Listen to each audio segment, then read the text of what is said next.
Buenas tardes, hermanos, ¿cómo están? Pues yo creo que hoy me tocó predicar algunos pocos, por causas de fuerza mayor, muchos de nuestros hermanos no pudieron estar, pero espero que nos estén viendo por las plataformas Facebook, YouTube, que Dios pueda bendecirlos y que Dios pueda bendecir esta predicación, hermanos.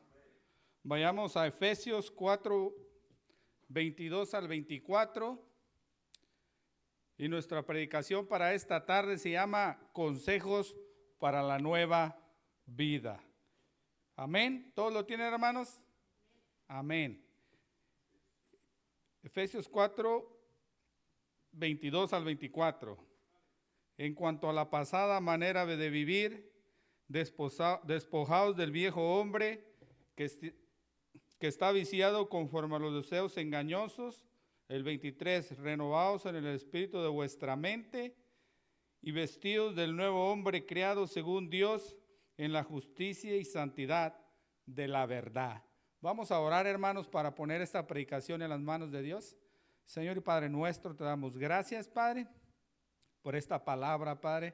Te doy gracias porque ya habló a mi vida primero a mí, Padre, y espero que hable a la vida de mis hermanos. Te damos gracias por los hermanos que nos están viendo. Bendice lo que vayamos a hacer en el nombre de tu Hijo Jesús. Amén. Ahora, hermanos, en Efesios, Pablo dice a los creyentes de Efeso que vivan de manera diferente a los no creyentes. Habla del viejo hombre, que significa nuestra forma de vida antigua antes de haber tenido fe en Cristo. Pablo incita, hermanos, a los cristianos a despojarse del viejo hombre, revestirse del nuevo hombre, que es nuestra nueva naturaleza en Cristo Jesús. Pablo utiliza el ejemplo de cambiarse de ropa para explicar esta transformación. Esto quiere decir despojarse de nuestro viejo comportamiento pecaminoso y revertirse de otro nuevo y recto. Pablo dice que aprender de Cristo debería cambiar nuestra forma de pensar, hermanos, y de actuar. En 2 Corintios 5:17, de modo que si alguno está en Cristo, nueva criatura es. Las cosas viejas pasaron y aquí todas son hechas nuevas. Ahora, el nuevo hombre es creado para ser como Dios, demostrando verdadera rectitud y santidad. Este cambio debe de verse de manera práctica en la vida del nuevo hombre. Hermanos, debemos de trabajar duro, hablar con amabilidad y mostrar bondad y perdón. El mensaje de Pablo es que esta transformación no se trate solo de acciones externas, sino que se refleje el cambio interior. Teniendo una relación con Dios, hermanos, solamente vamos a poder hacer este cambio. En Marcos 2:22 dice: y nadie echa vino nuevo en odres viejos, de otra manera el vino nuevo rompe los odres y el vino se derrama y los odres se pierden, pero el vino nuevo en odres nuevos se ha de echar. Jesús enseña que el nuevo pacto y la gracia del evangelio no pueden encajar en las viejas formas o en la mentalidad del mundo. Este versículo representa la necesidad de transformar el interior a una mentalidad más abierta para recibir, hermanos, lo nuevo que Cristo trae a nuestras vidas. En lugar de aferrarnos a los viejos hábitos y costumbres, Pablo dice que debemos despojarnos de ellos, debemos despojarnos del viejo hombre. Ahora, ¿cuáles son algunos comportamientos del viejo hombre de los que Pablo dice y que debemos deshacernos de ellos? Hay algunos comportamientos que son difíciles de dejar atrás. Tanto Pablo como Jesús hablan de cambios reales, no solo acciones externas o cosas que se ven. ¿Cómo nos podemos asegurar que nuestra transformación es cierta y genuina y no solo una farsa? Ahora, este proceso del que Pablo habla lo debe de transformar en una nueva persona, pero debe haber una renovación continua. ¿Cómo podemos renovarnos con regularidad y estar firmes en nuestra fe? Como primer punto, hermanos, deshacerme del viejo yo. En el 22 dice, en cuanto a la pasada manera de vivir, despojados del viejo hombre que está viciado conforme a los deseos engañosos. Ahora, el pecado es parte del pasado del creyente, por lo tanto, hermanos, debemos hacerlo morir. Ahora, cada uno de nosotros sabemos bien lo que era vivir en él. A muchos de nosotros quizá el pecado nos llevó a vivir una vida tan terrible y tan desordenada que odiábamos vivir en ella. En mi persona, hermanos, fueron muchas cosas. Fueron borracheras, drogadicciones, fiestas y tantas cosas que hice allá afuera en el mundo. Usted ponga las suyas. Otros tuvieron una vida triste, llena de depresiones, ansiedades, incluso algunos pensaron en el suicidio. Pero hermanos, todo esto terminó trayéndonos a Cristo. Eso era nuestra antigua manera de vivir. En Colosenses 3:7 de la Nueva Traducción Viviente, ustedes solían hacer esas cosas cuando su vida aún formaba parte de este mundo. Ahora, tal vez para muchos de los que estamos aquí hay cosas que todavía quieren salir del viejo hombre. Aunque Dios nos ha librado del pecado, nuestra naturaleza pecaminosa aún resiste dentro de nosotros. Y aunque Cristo murió y clavó los pecados en la cruz, hermanos, el pecado restante que habita en los creyentes ejerce un poder que nos impulsa hacia el mal. Hermanos, cada día debemos de luchar contra las hechanzas del pecado, pero hoy en día, hermanos, el Señor nos llama a no vivir por cosas pecaminosas en las que antes vivíamos, ni por cosas terrenales. Y 3 cosas que les traje, hermanos, que podemos deshacer del viejo hombre. Hay muchas, yo sé que hay muchas cosas, pero les traje solo 3. Y la primera cosa de que nos debemos deshacer, hermanos, es de la avaricia. No debemos de enfocarnos excesivamente en posesiones o logros temporales, descuidando lo espiritual y lo eterno. A esto se le describe como una búsqueda de recompensas incorruptibles motivadas por la naturaleza pecaminosa que lo único que genera en nuestras vidas es ansiedad, nos aleja de la confianza en Dios, prefiriendo la seguridad material sobre lo espiritual. Por eso es que ve muchas personas, hermanos, con 2 trabajos. Otros trabajan los domingos y otros transan a los demás, todo por tener seguridad material.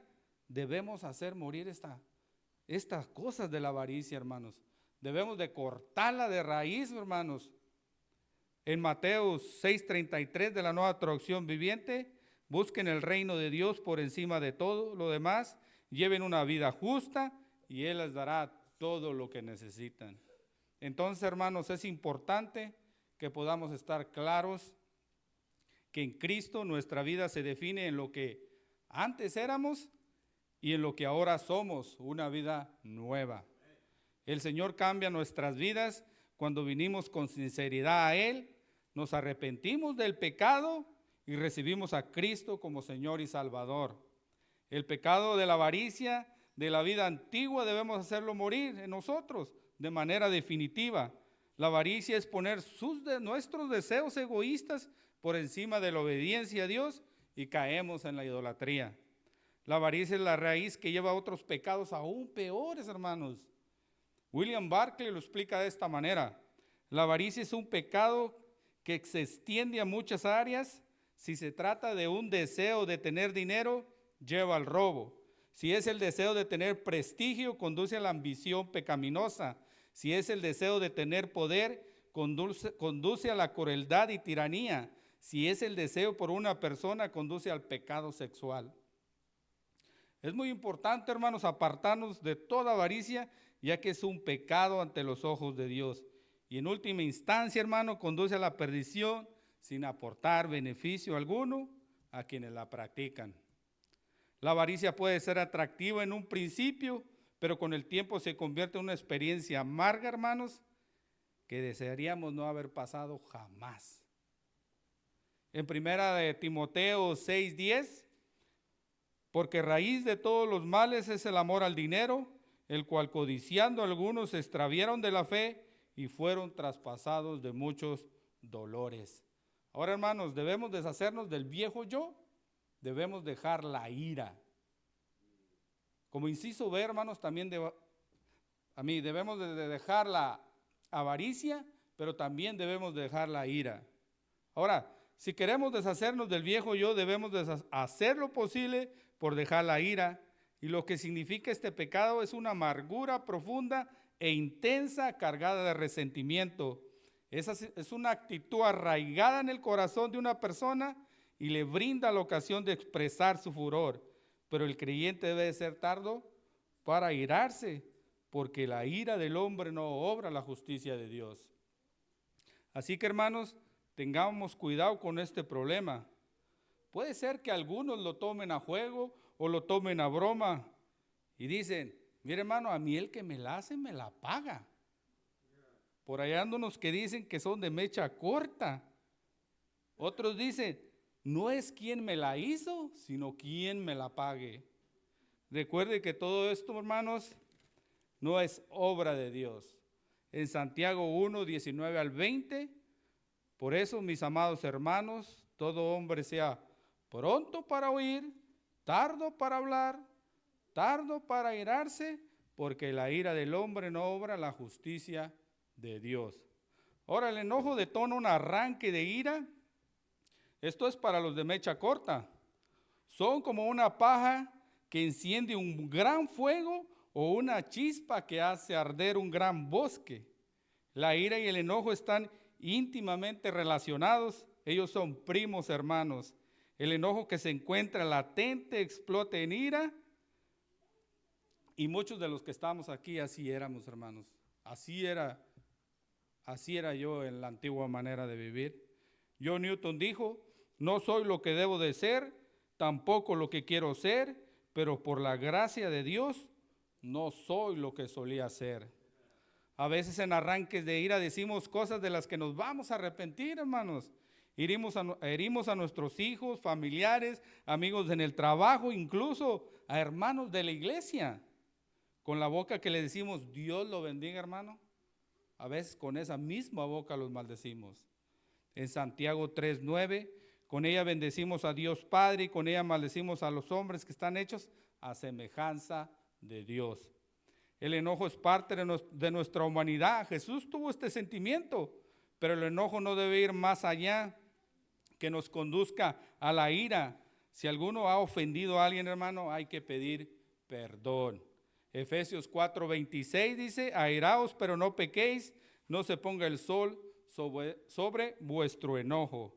Hermanos, la conversión del cristiano no debe estar contaminada con insultos o comentarios de menosprecio contra otros. Santiago en el versículo 10 nuevamente nos amonesta diciendo que nosotros no debemos de proceder así.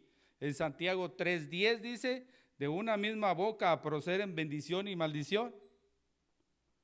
Hermanos míos, esto no debe ser así. ¿Acaso alguna fuente hecha por una misma abertura agua dulce y agua amarga? No. Así que debemos de hacer morir estas cosas en nuestras vidas, hermanos. Debemos de hacer morir la avaricia, la ira y también debemos de hacer morir el chisme. Levante la mano aquí al que le guste el chisme. Yo sé que nadie la va a levantar. Bueno, por ahí andan unos. Que Dios los perdone. Ahora, hermanos, si queremos matar al viejo yo, debemos de alejarnos del chisme, cultivando un corazón puro, guardando nuestra lengua de en contra del prójimo y aplicando un amor puro. El chisme es una palabra que significa traición a la confianza o revelaciones de secretos. Si alguien le quiere contar un chisme o le quiere contar un secreto, guárdeselo. Las escrituras se refieren a esto como calumnias o hablar mal de alguien. Este tipo de comportamiento está prohibido, hermanos, y por lo tanto el chisme es un pecado. Santiago 1:26 de la Nueva Traducción Viviente: si afirmamos ser religiosos, pero no controlamos la lengua, te engañas a ti mismo y tu religión no vale nada. Qué fuerte, hermano. Si usted es un cristiano y es chismoso, dice que su religión no vale nada y se engaña a sí mismo, no a nadie más. Alguien dijo: yo sé que el chisme es malo y no lo debo de hacer, pero viera cómo entretiene. Siendo sinceros, a algunos se les hace más fácil hablar de la vida de alguien más que de la nuestra. Incluso algunos disfrutan escuchar de los problemas ajenos, porque según ellos piensan por un instante que su vida es mejor que la de los demás. Disfrutan temporalmente la satisfacción de hacerse sentir superiores a otros. Las palabras tienen poder. Dios utilizó palabras para crear al mundo. Jesús las utilizó para calmar tormentas y sanar enfermos. Incluso las utilizó para reprender a los fariseos. Las palabras pueden tener un efecto positivo, hermanos, o negativo en las personas, según cómo decidamos usarlas. Dediquemos tiempo para analizar, hermanos, lo que la Biblia dice. En Proverbios 8:21 de la Nueva Traducción Viviente: la lengua puede traer vida o muerte a los que hablan mucho, cosechan las consecuencias. El versículo dice que los que aman de hablar mucho comerán de sus frutos. Significa que cosecharemos las consecuencias de nuestro propio hablar. Si usamos las palabras para bendición y verdad, hermanos, cosecharemos frutos positivos, pero si usamos la lengua para el chisme, cosechamos frutos amargos. El uso de la lengua revela la condición del corazón. Ser sabio es medir las palabras y debemos usarlas para dar vida, animar y reflejar la gracia de Dios, evitando toda destrucción de relaciones. En Proverbios 12:22 de la Nueva Traducción Viviente: el Señor detesta los labios mentirosos, pero se deleita en los que dicen la verdad. El chisme destruye hogares, vidas, hermanos, incluso lleva a la muerte o a la cárcel. Tengamos cuidado con prestar atención al chismoso. ¿Te quieren contar un chisme? Haz lo que Sócrates haría. La prueba de los 3 filtros. Y yo creo que ya la han escuchado en otras predicaciones. En la antigua Grecia, Sócrates, reconocido por su inmensa sabiduría, recibió a una persona que con mucho entusiasmo le dijo: Sócrates, ¿sabes lo que acabo de oír sobre tu amigo? El filósofo con calma respondió: un momento, antes de que me lo cuentes, vamos a pasar lo que quieres decirme por 3 filtros. Primer filtro: la verdad. ¿Has comprobado que lo que me vas a contar es cierto? La persona dice: no, solo lo escuché por ahí. Segundo filtro: la bondad. ¿Es algo bueno lo que vas a decirme sobre mi amigo? La persona contesta: no, todo lo contrario. Tercer filtro: la utilidad. ¿Es útil que yo sepa esto? La persona responde: realmente no. Sócrates con sinceridad concluyó: si lo que quieres contarme no es verdadero, ni bueno, ni útil, ¿para qué decirlo? Así que, hermanos, antes de escuchar un chisme, hagamos lo que Sócrates y pasémoslo por 3 filtros. Si no edifica, si no exhorta y si no anima, mejor, hermanos, nos quedamos callados. Bueno, hermanos, ya vimos el primer punto: despojarme del viejo yo, despojarme de la avaricia, despojarme de la ira y despojarnos del chisme. Como segundo punto, hermanos, debemos de cambiar la forma de pensar. En el 23 dice: y renovaos en el espíritu de vuestra mente. Mire cómo lo describe MacArthur. Él dice que se refiere a quitar algo por completo, como un mendigo que decide deshacerse de sus harapos y de toda su vestimenta sucia. Esto describe el arrepentimiento del pecado y la sumisión a Dios en el momento de la salvación. Esta conlleva una transformación mental, espiritual, dejando atrás la antigua manera de vivir. Debemos de renovar nuestra mente, pensar en las cosas de arriba antes que en las de este mundo, adoptando una conducta santa, reflejando nuestra nueva transformación en Cristo. En Romanos 12:2, no imiten las conductas ni las costumbres de este mundo, más bien dejen que Dios los transforme en personas nuevas al cambiarles la manera de pensar. Ahora, este versículo nos enseña a no seguir con la mentalidad ni las costumbres egoístas de la sociedad en que vivíamos, sino que debemos de permitir una transformación más profunda, similar a una metamorfosis, mediante la renovación de la mente. Esto nos permite discernir y vivir la voluntad de Dios, que es buena, agradable y perfecta. Perdón, hermanos. Ahora, cuando en la Biblia se habla del corazón, se refiere no solo a las emociones, se refiere a nuestros pensamientos, a lo que decimos en silencio y lo que nadie ve, pero dirige lo que somos. En Proverbios 4:23 de la Nueva Traducción Viviente, sobre todas las cosas, cuida tu corazón, porque este determina el rumbo de tu vida. Hermano, Salomón, el hombre más sabio, no dice que cuides tus sentimientos. Él te está diciendo que cuides tu mente. Ahora, una pregunta tal vez incómoda, hermanos. ¿Alguien de aquí se avergüenza de su mente? Ahorita que pasemos, ahora va a decir, hermano, ore por mi mente, porque me está traicionando. Yo creo que nadie lo diría. Más bien nos avergonzamos más de nuestro cuerpo, cuidamos lo que comemos para vernos bien, cuidamos nuestra vestimenta, incluso cuidamos nuestra apariencia delante de los demás, pero no cuidamos lo que pensamos, más bien cuidamos lo que pueden vernos. Tampoco cuidamos lo que escuchamos, mucho menos lo que alimenta nuestro interior. Y luego a veces nos preguntamos por qué nuestras vidas se sienten vacías, desordenadas. La Biblia es clara, hermanos, en Proverbios 23:7 de la Reina Valera, por cuál es su pensamiento, es su corazón.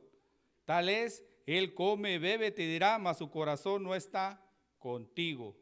No es su corazón el que le engaña, es su mente, sus pensamientos, sus justificaciones, esa voz interna que le dice no pasa nada, solo una vez, todos lo hacen.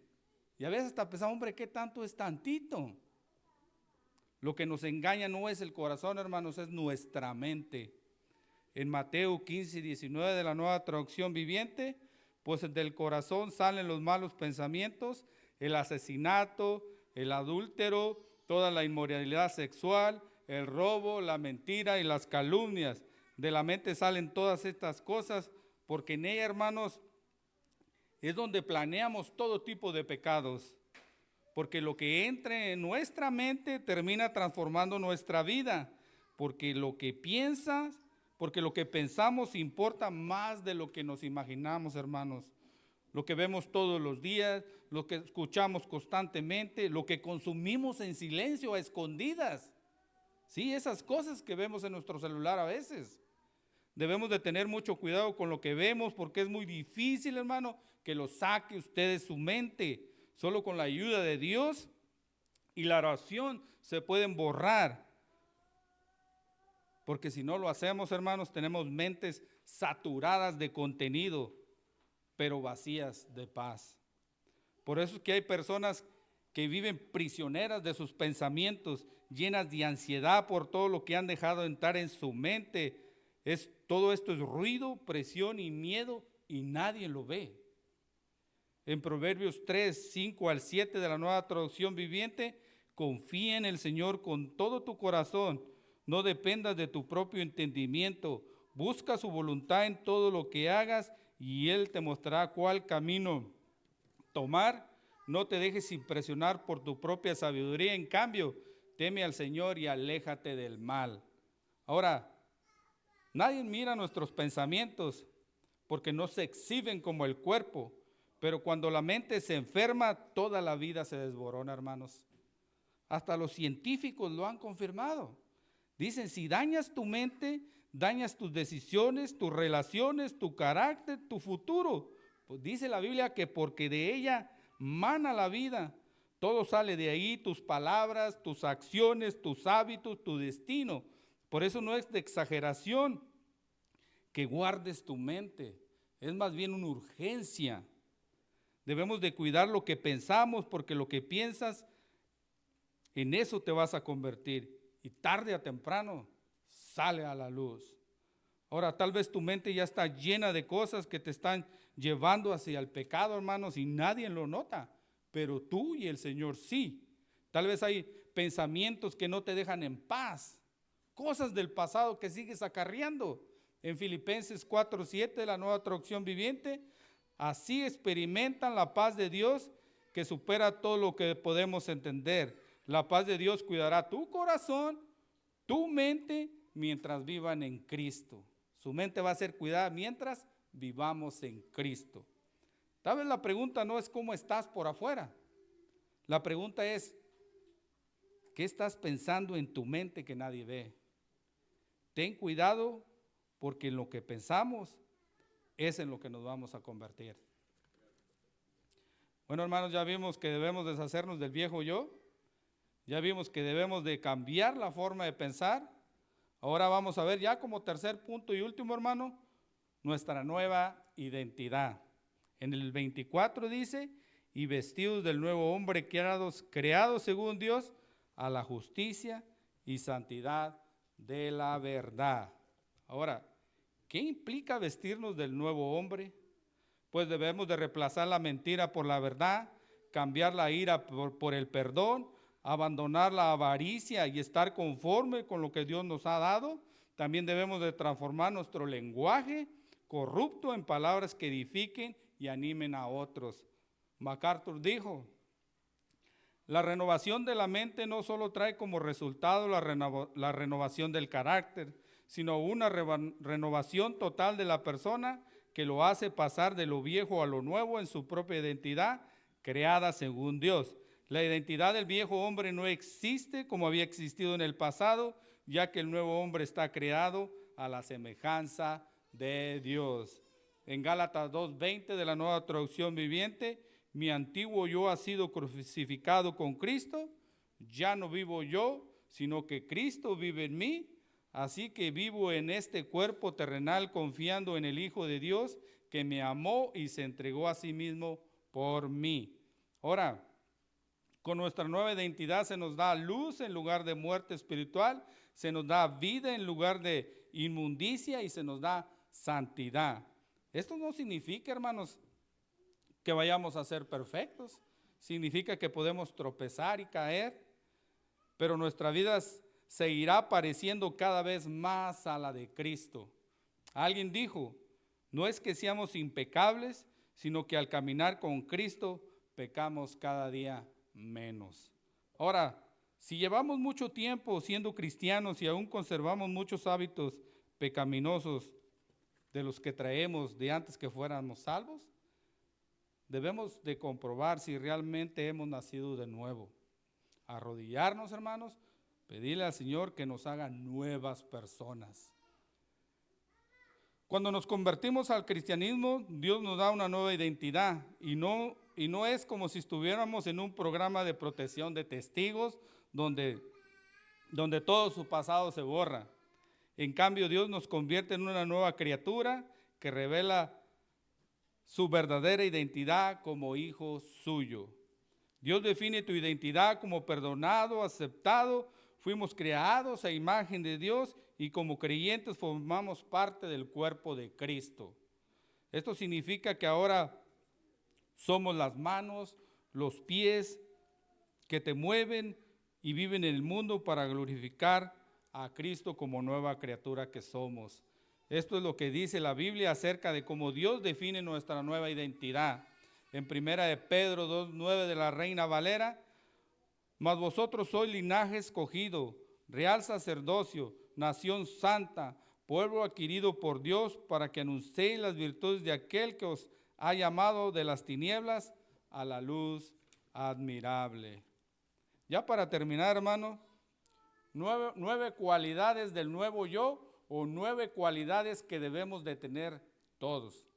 Y la primera cualidad, haber nacido de nuevo. En Juan 3:3 respondió Jesús y le dijo: de cierto te digo, que el que no naciere de nuevo no puede ver el reino de Dios. Segunda cualidad, seguir a Cristo. Lucas 9:23, y decía a todos: si alguno quiere venir en pos de mí, niéguese a sí mismo, tome su cruz cada día y sígame. Tercera cualidad, amar a Dios sobre todas las cosas. Mateo 22:37, Jesús les dijo: amarás al Señor tu Dios con todo tu corazón y con toda tu alma y con toda tu mente. Cuarta cualidad, arrepentirnos del pecado. Hechos 3:19, así que arrepentíos y convertíos para que sean borrados vuestros pecados, para que vengan de la presencia del Señor tiempos de refrigerio. Quinta cualidad, obedecer la palabra de Dios. Santiago 1:22, pero ser hacedores de la palabra y no tan solo oidores, engañándonos a vosotros mismos. Sexta cualidad, vivir guiado por el Espíritu Santo. Romanos 8:14, porque todos los que son guiados por el Espíritu de Dios, estos son hijos de Dios. Sexta cualidad, dar frutos espirituales. Gálatas 5:22, mas el fruto del Espíritu Santo es amor, gozo, paz, paciencia, benignidad, bondad y fe. Octavo, amar a los hermanos. Esta sí es un poco difícil. En primera de Juan 3:14, nosotros sabemos que hemos pasado de muerte a vida en que amamos a los hermanos. El que no ama a su hermano permanece en muerte. Y última cualidad, hermanos, trabajar en la obra del Señor. 1 Corintios 15:58, así que hermanos míos, amados, estar firmes, constantes, creciendo en la obra del Señor, sabiendo que nuestro trabajo en el Señor no es en vano. Si usted tiene estas cualidades, hombre o mujer, se ha revestido del nuevo yo. Así que no desmayemos, sigamos en la lucha juntos y perseveramos hasta el fin. Mateo 24:13, mas el que persevera hasta el fin, este será salvo. Así que, hermano, ya vio que debemos deshacernos del viejo yo, debemos de renovar nuestra mente y debemos de vestirnos del nuevo yo. Cierre sus ojos, hermanos, vamos a orar. Señor y Padre nuestro, te damos gracias, Padre, por esta palabra que has traído a la iglesia, Padre. Te damos gracias, Padre, y que esto que aprendimos podamos ponerlo en práctica allá afuera. Te damos gracias por la oportunidad de poder estar predicando en este púlpito. Bendice a los hermanos, a cada uno por nombre. Y te damos gracias esta tarde en el nombre de tu Jesús. Amén. Que Dios los bendiga, hermanos.